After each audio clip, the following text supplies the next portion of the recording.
guys, this is Huang and this is the channel about how to immigrate to Canada. And today we're going to talk about the immigration revolution in Atlantic Canada. Newfoundland and Labrador, Prince Edward Island, Nova Scotia, and New Brunswick have experienced a nearly fourfold increase in immigration over the last 20 years. Between 2011 and 2016, Atlantic Canada experienced the weakest population growth in the country. This was due in part to the region's low intake of immigrants. Population growth is important to promoting the economic growth that is necessary for maintaining high living standards in Atlantic Canada. Recognizing this, the four Atlantic provinces, Newfoundland, Labrador, Prince Edward Island, Nova Scotia, and New Brunswick, are making significant efforts to welcome and retain more newcomers. These efforts are already bearing fruit as the region has recently enjoyed much needed population growth thanks to higher immigration levels. Atlantic Canada comprises 6.5% of Canada's population but has struggled to attract its proportionate share of the country's newcomers. In the early 2000s, the region was only able to attract 1% of newcomers.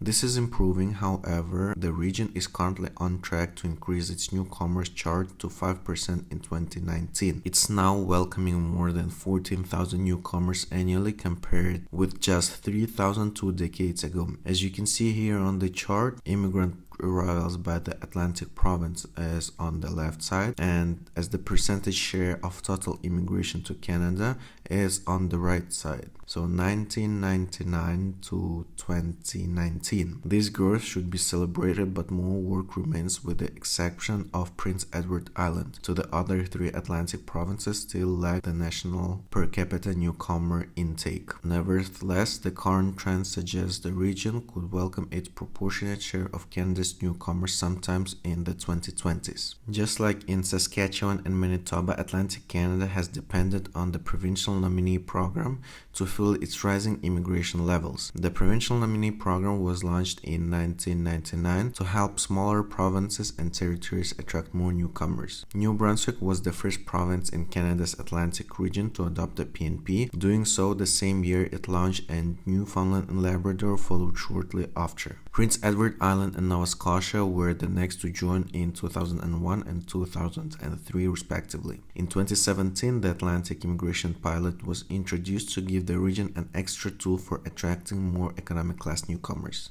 Since then, nearly 4,200 newcomers have gained permanent residence through the Atlantic Immigration Pilot. Newfoundland and Labrador has already welcomed more newcomers under the Atlantic Immigration Pilot this year than in 2018. Combined with the PNP, Newfoundland and Labrador is on track this year to substantially surpass the immigration target that it had established for 2022. Both the Atlantic Immigration Pilot and Provincial Nominee Program now account for the majority of all immigrants arriving in the province. This underscores just how important the program are in supporting Newfoundland and Labrador's efforts to promote economic development through immigration. In recent years, the PNP has accounted for around 90% of all new immigrants to Prince Edward Island. The province's PNP intake decreased in 2018, and preliminary 2019 data suggests it will not recover to 2017 levels. This dip, however, is being partially offset by the Atlantic Immigration Pilot. The pilot was used to bring 235 new immigrants to Prince Edward Island in the first 9 months of 2019, compared with 200 newcomers in all of 2018. All in all, Canada's smallest province has the country's highest population growth rate thanks to the enjoying Canada's highest per capita intake of newcomers.